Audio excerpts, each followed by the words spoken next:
A palavra de Deus é clara quanto quem não entrará no reino dos céus.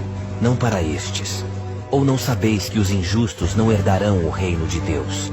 Não vos enganeis, nem impuros, nem idólatras, nem adúlteros, nem efeminados, nem sodomitas, nem ladrões, nem avarentos, nem bêbados, nem maldizentes, nem roubadores herdarão o reino de Deus. 1 Coríntios capítulo 6, versículos 9 e 10. Injustos. Esta é uma categoria vasta. Se analisássemos, não caberia numa folha todas as espécies de injustiças praticadas contra o próximo.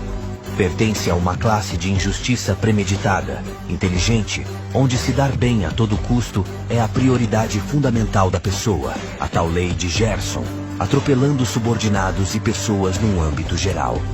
Destacamos somente alguns, como os corruptos que facilitam muitas injustiças acontecerem na sociedade, os que desviam verba pública, os que fazem o uso de falsos testemunhos, os que retêm os salários dos trabalhadores e muitos outros.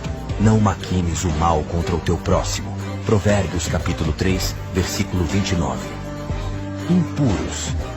A impureza de coração e alimentar-se com baixos padrões de pensamentos torna-se uma doença crescente, suja a alma humana e os impulsos da doença estabelecida na mente torna-se uma prática impura diariamente.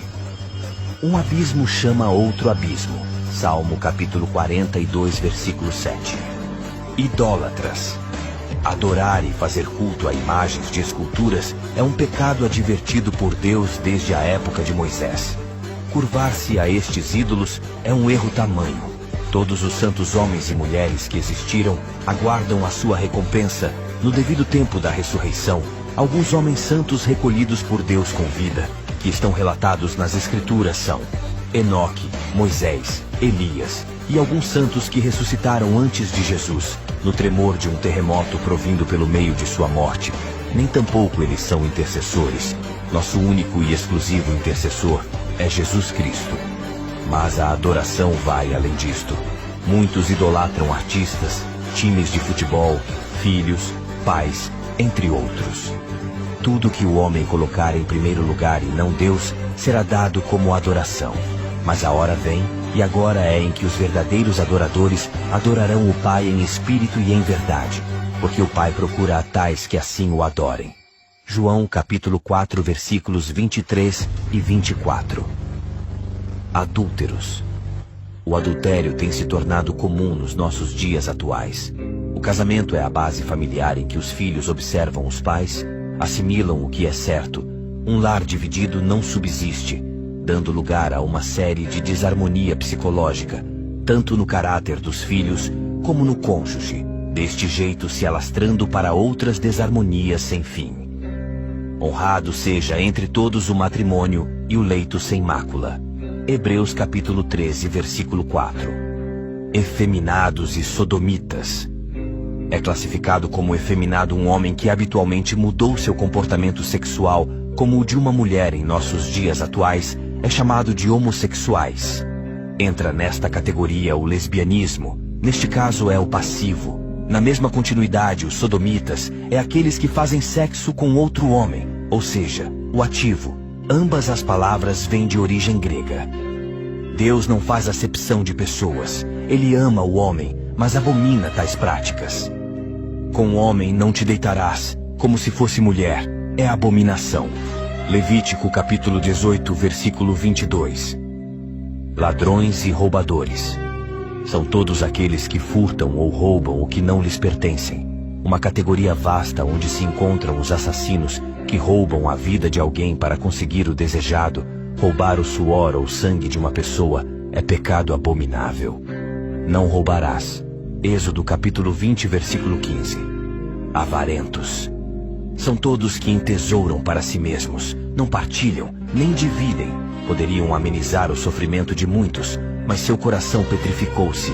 Sabem que não levarão nada além túmulo, mesmo assim sentem-se vangloriados em sua avareza. Pois o amor ao dinheiro é a raiz de todos os males. 1 Timóteo capítulo 3, versículo 10. Bêbados. Esta é outra categoria de pessoas incontáveis. Neles encontram-se não somente alcoólatras como todos os drogados, Deixaram as vicissitudes da vida viciarem seus corpos e mentes, tendo como um estado alterado o seu viver. Deste jeito, afetando seu senso, não deixando lugar à nova atitude de vida. Através da vontade, sua vontade é o vício. O vinho é escarnecedor, e a bebida forte alvoroçadora. E todo aquele que neles errar, não é sábio. Provérbios capítulo 20, versículo 1. Maldizentes são todos os que maldizem pessoas. Entram neste meio as chamadas fofocas. Muito comum, mas é coisa séria. Existem os que maldizem filhos, mães, pais, entre outros. Proferem maldições através de sua língua. Até mesmo inconscientemente, precisamos vigiar este pequeno órgão. Todo homem, pois, seja pronto para ouvir, tardio para falar, tardio para se irar. Tiago capítulo 1, versículo 19. Então todos estes praticantes não poderão entrar no reino? Nenhum praticante poderá entrar, mas todos os praticantes que se arrependerem e se converterem nos caminhos do Senhor, seus pecados serão perdoados. Foi para isto que o Filho de Deus se manifestou, para destruir as obras das trevas. Então, procurai-mos a Deus enquanto podemos achar, amanhã poderá ser tarde demais. Se confessarmos os nossos pecados, Ele é fiel e justo para nos perdoar e nos purificar de toda injustiça. 1 João capítulo 1, versículo 9.